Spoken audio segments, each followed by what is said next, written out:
With the 2023 NBA season coming right around the corner, could the Boston Celtics be in trouble with one of their guards possibly not wanting to be there? Gary Washburn was reporting that possibly Malcom Brogdon could be unhappy with the Celtics after they tried to trade him in multiple trade attempts in the offseason, and that could ultimately hurt the Celtics coming into the season. We'll be talking about that in Celtics Digest, and we're also going to be talking about how Payton Pritchard is ready for the NBA season this year. So welcome back to Celtics Digest. I'm Bruce Veliz, and if you're a part of the 95% of people who are not subscribed to Celtics Digest, make sure to hit that subscribe button. We're producing Celtics content almost daily here on Celtics Digest, and would greatly appreciate it if you hit that subscribe button and would welcome to our family of Celtics Digest. We are trying to get to our goal of 1,000 subs, so greatly appreciate it if you hit that red button. But let's get into the first topic at hand today, which is Payton Pritchard being ready for the NBA season. Now, if you don't follow the Celtics, you might not know that the Celtics had a surplus of guards last season, and Payton Pritchard kind of fell out of the rotation for the Boston Celtics. And he had expressed some trade interest going into the offseason, and many Celtics fans thought that we would see Payton Pritchard be on the move. But ultimately, we did not see that happen, as Marcus Smart was the one that was ultimately moved to get Kristaps Porzingis, and that has freed up a roster spot for Payton Pritchard to take some minutes as the backup point guard for the Boston Celtics. And Adam Himmelsbach had a report with Payton Pritchard, and in our last video we covered a little bit of it, but here I have a quote from Payton Pritchard saying that this is probably the best place to play basketball, he says. There's no other place like it, but at the end of the day, in any line of work, you want to see where you match up and play and compete. And that's where my head was at. I still feel the same way about it. I want to go out there and play every game and compete because I feel like I'm good enough to belong out there. I want to keep pushing myself to see how far I can take it. And ultimately, that's great to hear from a Celtics fan. As we know, Payton Pritchard hasn't had the greatest tenure on the Boston Celtics, as last year he was benched, and the year before that it was his rookie year, and he had a lot of mishaps in the shooting department.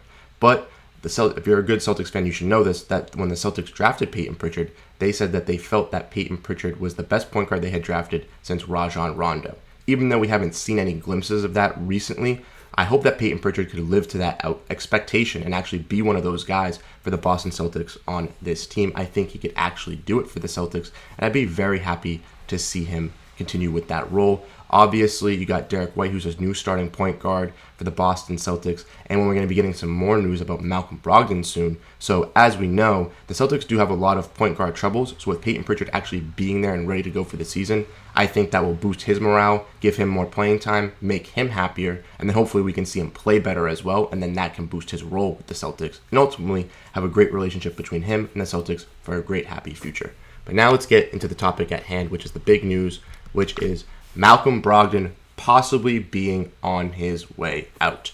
Now, this is kind of crazy. If you missed one of our last videos, me and Josh, we talked about possible Malcom Brogdon trade to the Dallas Mavericks. And in that one, we kind of talked about Malcom Brogdon and how we would like to give him up, kind of, but in the same way, we have to get the right value for Malcom Brogdon. He is an X6 Man of the Year last year, so he's a great player. He can definitely be a starting point guard on a good caliber NBA team, so a lot of teams should be looking forward to him. And we also seen that his relationship with the Celtics is not the greatest at the moment, as obviously we've expressed to try to trade him in the Kristaps Porzingis deal to the Clippers, and then when he failed the physical and he could not go, the Celtics ultimately had to move off Marcus Smart and keep Malcom Brogdon, which then also made Malcom Brogdon feel uncomfortable with the organization as they just tried to trade him. Now, as we're getting closer to the season, Gary Washburn has given us some more news and some more insight on the Malcom Brogdon situation. So first, let's talk about what Brad Stevens has to say. Brad Stevens says that Malcom's really important and that it was really tough. He certainly doesn't deserve that, and I feel for him. We've talked, obviously, since then. There are a lot of narratives out there because of that, and they're certainly inaccurate. That's the other part, like being in the rumors and stuff. That stinks. We talked about it. That's hard.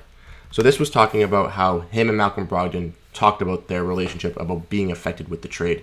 And honestly, for Malcom Brogdon, I can see where he's coming from. If you're playing for this team, you're coming off the bench for them, you just won 6 Man of the Year, you almost made it to the finals, and they're just trying to move off of you real quick, and then you're actually hurt, so you can't be traded. Why would you want to come back if they're just going to be wanting to let you go of you again? Like, I feel like he feels like he's very replaceable at this point, and I think the Celtics could have seen that with him being a 6 Man of the Year. They were like, oh, we can get more value for him by giving him up so we can get Kristaps Porzingis and shake things up a bit.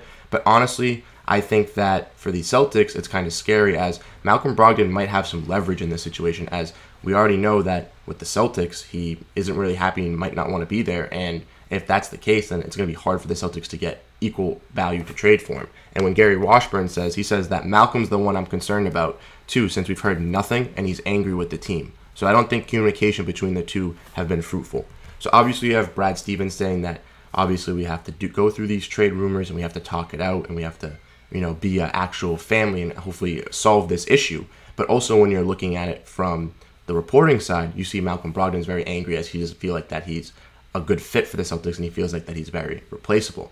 So hopefully for the Boston Celtics, they can actually make this work out with Malcom Brogdon and actually keep him for the future, as Malcom Brogdon is one of the better point guards in the league and we need him on this roster. As like I said, we have Payton Pritchard, we have Derrick White, we have Malcom Brogdon, and we have Jaylen Brown. Those are our guards and we need all four of them to actually make a good playoff push. We have other guys like Dalano Banton who could be nice, Scrubb who could be nice, but those guys we want to preserve for if we need them and not to be solid rotation guys. And Malcom Brogdon is obviously a great solid rotation guy, so we need him on this roster. If Malcom Brogdon were to leave, obviously I think that there are some teams that possibly would be interested in him. I think that the Clippers, again, would be interested in him. Maybe if they don't land James Harden, they could pursue Malcom Brogdon again, but I think there might have their sight on James Harden. But if the Sixers were to look for another guard to play alongside Tyrese Maxey and they were to give up James Harden in a 3-team deal, maybe Malcom Brogdon's the guy that comes in and takes that spot and the Celtics could get another piece from the Clippers like a Marcus Morris or something like that, who would only be there for the 1 year, but then after that you could use that money to go out and get another piece in free agency if you're the Boston Celtics.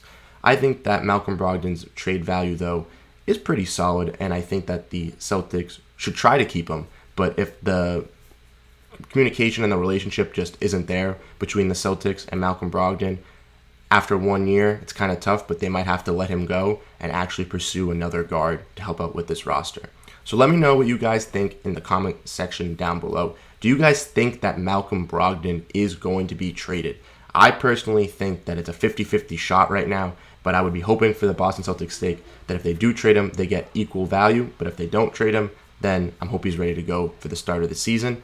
Let me know what you guys think in the comment section below. Make sure to hit that subscribe button. Greatly appreciate it here from Celtics Digest.